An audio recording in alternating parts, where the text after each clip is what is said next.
Thank you so much for taking the time to do this interview with me today. To reiterate, my name is Annie, and I created Sustainability Beyond the Lab to showcase the modern sustainable technologies as well as make them more accessible and also highlight the barriers that prevent the scale up. So, to start, could you briefly give a brief introduction of yourself as well as your research background?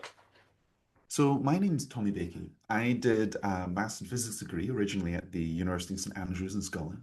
And then I did a physics PhD at the Cavendish Laboratory in Cambridge. And now I'm a Schmidt Science Fellow here at MIT, working in the lab of research electronics called RLE, so the Research Laboratory for Electronics here at MIT. What Um, we so- oh, sorry. Continue. What we focus on in this group is looking at interesting applications of what we call organic electronics. So I'm sure you're familiar with your traditional electronics, which has got this Mhm. foundation in silicon and copper, and we make either chips or we often will make PCBs. But there's this other avenue which is interesting and gives us new opportunities called organic electronics. And this is much more like how life might operate when we look at photosynthesis or when we look at how things might conduct over polymers. This is what we call organic electronics. And it gives us different modalities that the copper or the silicon could never achieve. Mhm.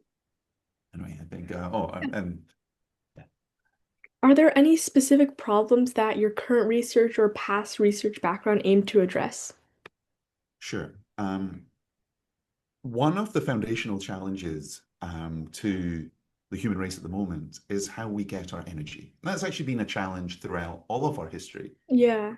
And it's becoming ever more pertinent because what we've discovered is certain energy sources are actively harmful to our atmosphere Mm. or clean or unclean or dangerous to get. And they can have local repercussions, but also much wider repercussions. And one of the opportunities of organic electronics is to maybe try to grab some of the solar energy more efficiently. Mm. Because currently, silicon has efficiency thresholds defined by the structure of silicon itself. Mm. It's very difficult to change these. Whereas if we can either work in tandem with silicon, so silicon is a dominant technology in photovoltaics, we can maybe try to improve that efficiency or actually open whole new avenues of physics which allow us to maybe something cheat, well, not really cheat thermodynamics, but cheat thermodynamics in the silicon context. Mhm. So we can get more efficient solar cells than we would ever Yeah. be able to otherwise. And Yeah. that's something that we look on here.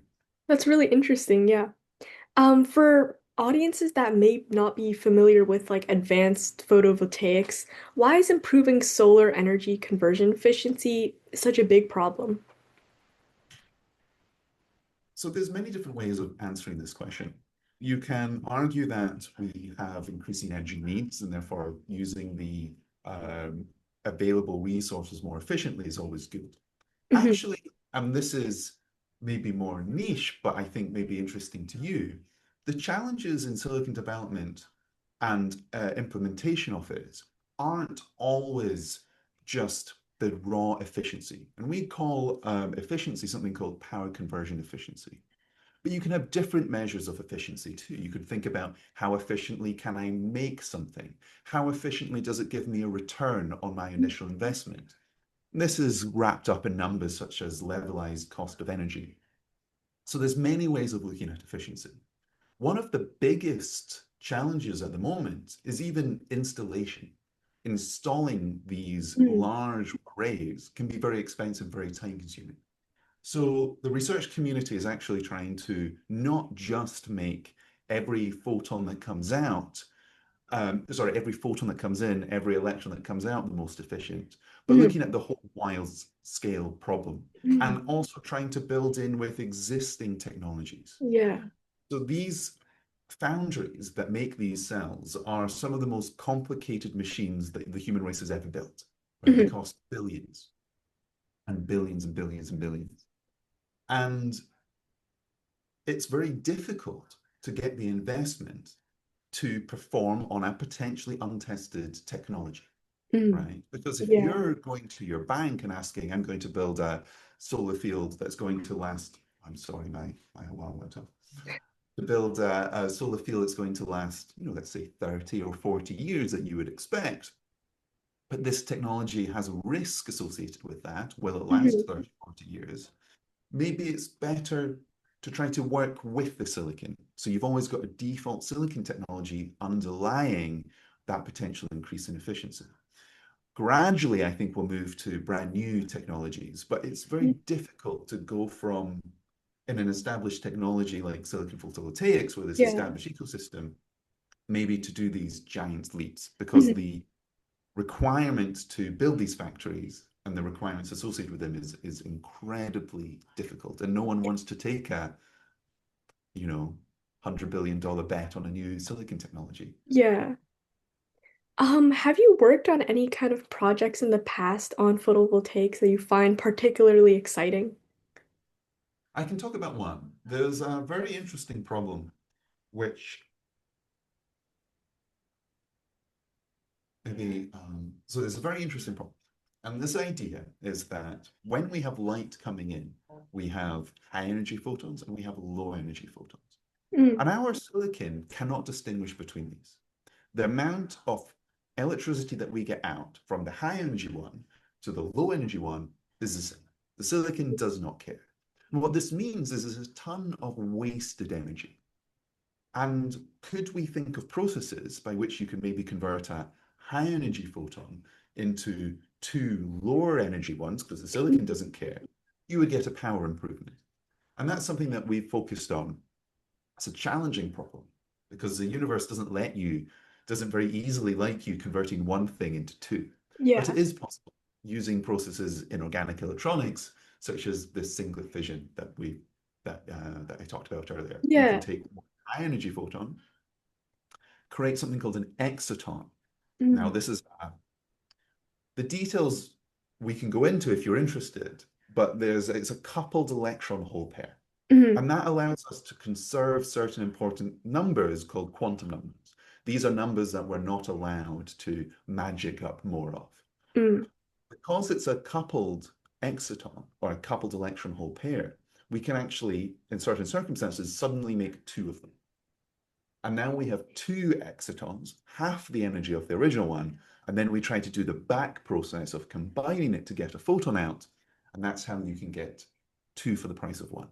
If we could apply these to silicon photovoltaics, just to film, for example, we'd have a measurable and quite important efficiency increase.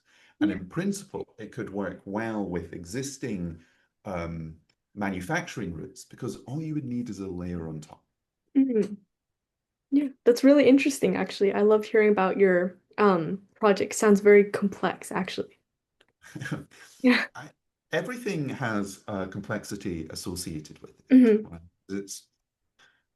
We can, as physicists, look at all sorts of different problems and realize how astonishingly complex they can be. Right, for Hmm. example, a pendulum, right? Easy, right? We teach this in high school, how a Yeah. pendulum moves back and forth. Now you add another pendulum onto it, you have a 2 point, it becomes suddenly hugely complex. There's Mhm. complexity everywhere in our world.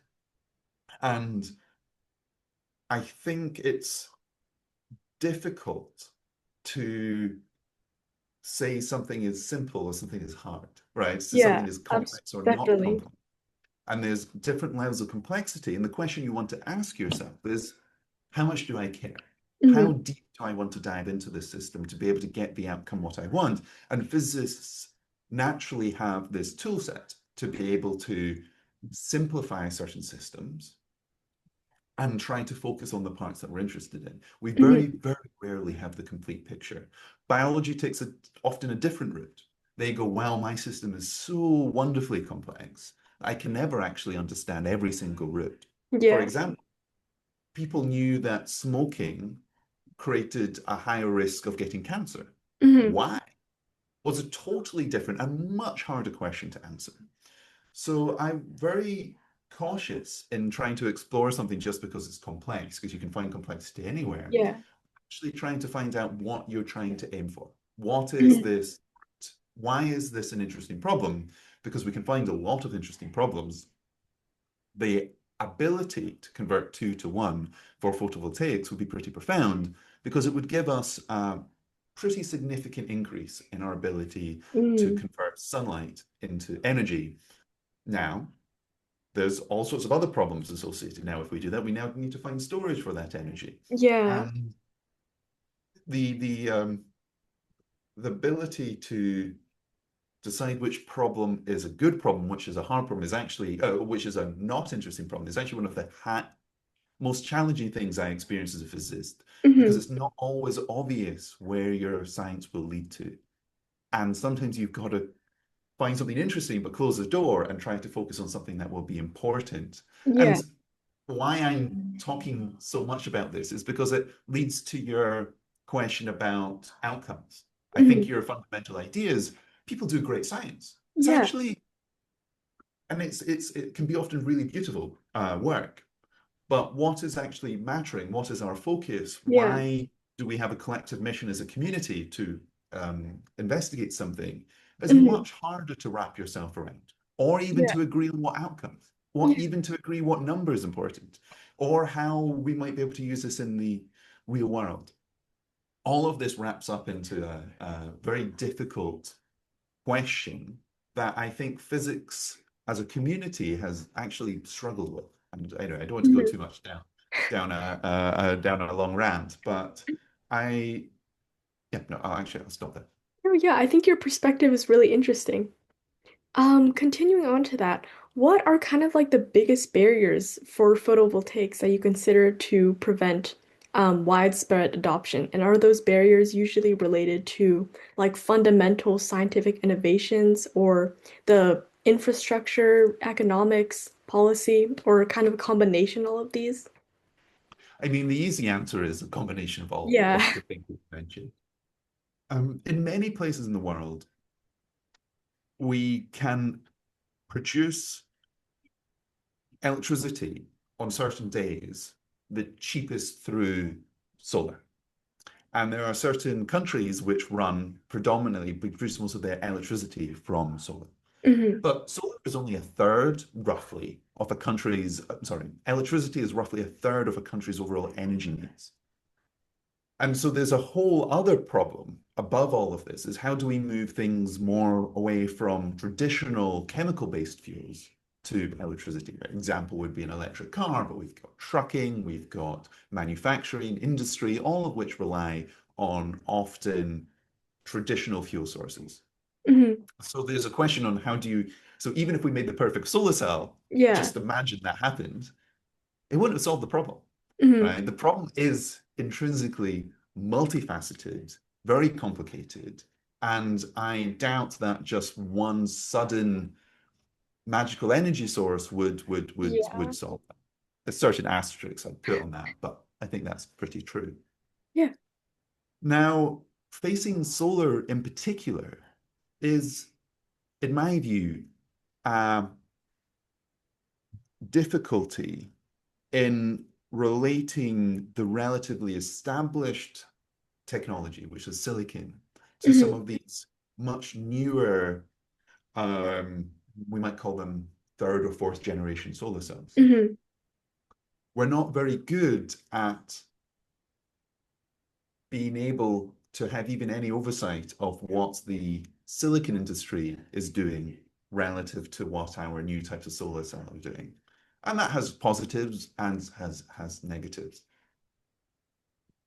Then there are particular science problems, one of which is annoyingly uninteresting to many physicists. We love looking at certain physics problems, Hmm. but one of the biggest challenges to measure in our lab, because of the timescales that we work on, is degradation or long-term effects. Mm. So something that might happen over the course Yeah. of a week, something that might happen over the course of a year, is actually quite hard for us to measure, but probably really, really important for industry. Yeah. I actually noticed that with like my organic solar cell projects, since they are prone to degradation in oxygen as well as in perovskites, which degrade in both water and oxygen as well. You know, and Yeah. how much effort it's taken us to be able to get perovskites that last Mhm. for months or even a year now, and sometimes longer. Now they've done certain standardization tests to say that they're going to last 20, 30 years, which Yeah. is really impressive, but really hard. And science doesn't really reward that. Hmm. Science rewards interesting types of perovskites, interesting transport processes, Yeah. interesting fundamental processes. Doesn't really doesn't fit well within our system of saying, hey, look, I made a perovskite solar cell that lasts Hmm. however long. Although you can often reframe it in an interesting physics way, but it's much more challenging in my Hmm. view. Yeah. Then kind of looking into the future, like 10 to 20 years, what directions in solar energy or sustainability in general do you think is the most exciting or has the most potential?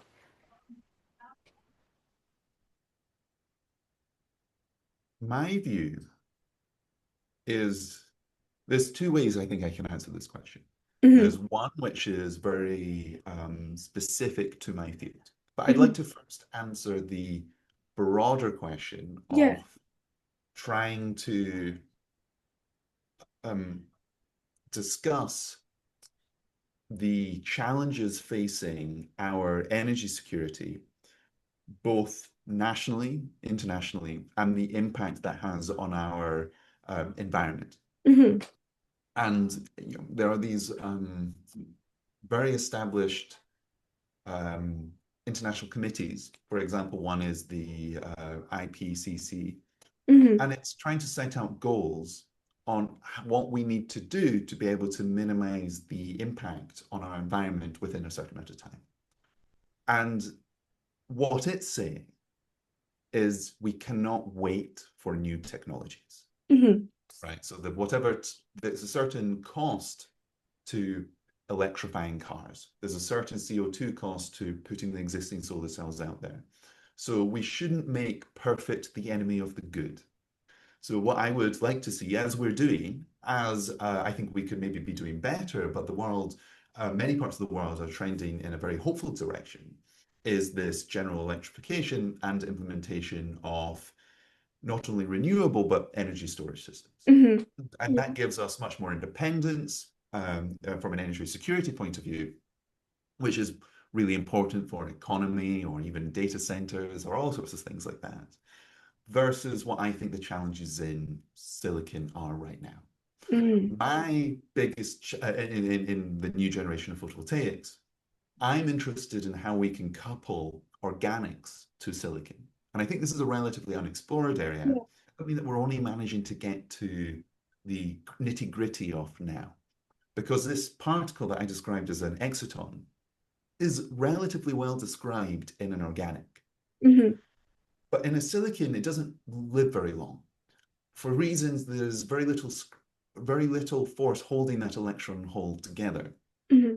And when that exciton transfers to a separated electron hole pair in the silicon, which we know is happening, and how that happens is something that I'm hoping that we can resolve in the next few years. So how do we get this particle that's over here in this organic into the silicon, then use our established silicon technologies to really utilize the singular fission phenomena I talked about before. So Yeah. to summarize, two answers. One, we can't really wait for numerical technologies. I Hmm. think overall consensus is that we've got to act quickly and we've got to act with the Yeah. technologies that exist today.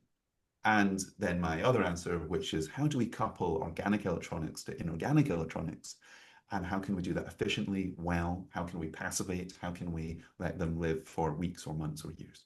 Yeah, I definitely agree with your perspective. I think it's really interesting how you mentioned like combining organic solar cells and silicon solar cells. And yeah, I would love to do more research on that as well.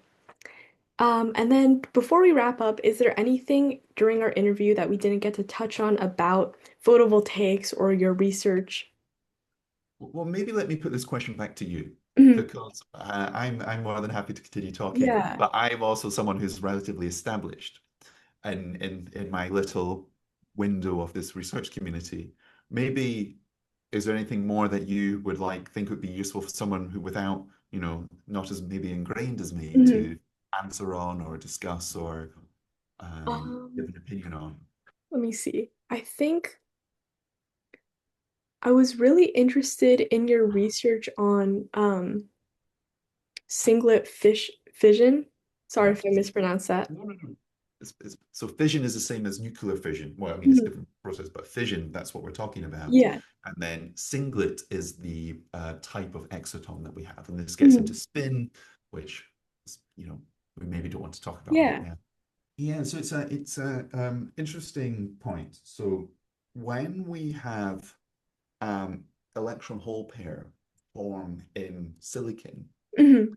the electron doesn't really feel the hole, right? There's screening, Yeah. which means that the energy required to break them apart, to break this electron hole pair, is given in the thermal environment. There's enough energy just floating around on a normal day in a room for these to go whoop. And then there's diffusion or Mhm. other currents which pull these apart. And now you have a current which you can now use to power your phone or whatever. In an organic system, that's not true. The Mhm. electron and hole are paired together, sometimes very strongly indeed. Yeah. They can diffuse apart, but they still feel each other. They're still in this exciton.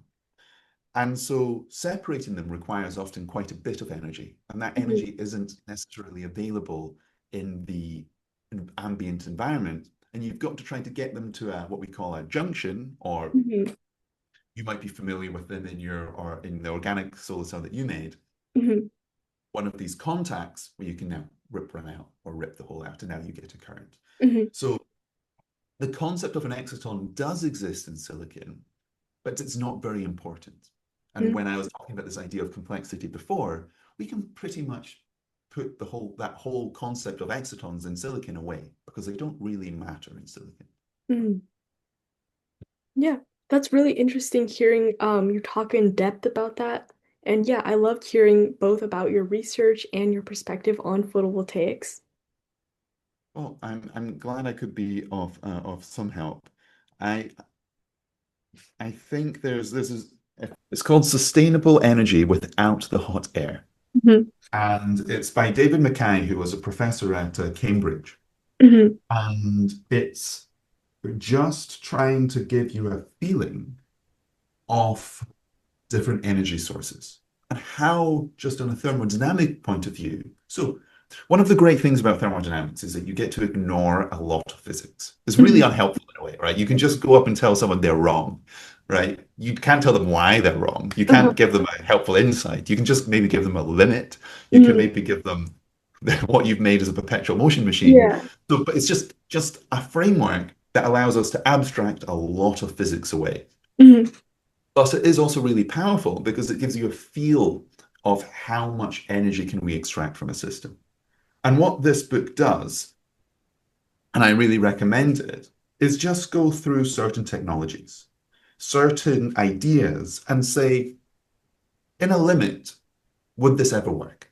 In a limit, would this be advantageous to look at or invest in or put our collective effort in? And Hmm. it's surprising, maybe, how many technologies, even in that limit, aren't going to be that good, but we still Yeah. put money. And that maybe builds in to your question about, and your overall arching question, why do we pick some technologies over others? Hmm. Some of them are obviously bad. And that maybe builds into your a much harder question that I don't have an answer for, Hmm. about how and why we focus our efforts in certain places. Yeah. And I don't have a good answer. Yeah, I'd love to look more into that book, honestly. But yeah, thank you for the recommendation as well as your interview. Oh, no problem. Yeah. Yeah. So, Anyway, they dispel some myths and slay some sacred cows. mhm. Yeah. So if you're at all interested in energy policy, I would really recommend it. Yeah.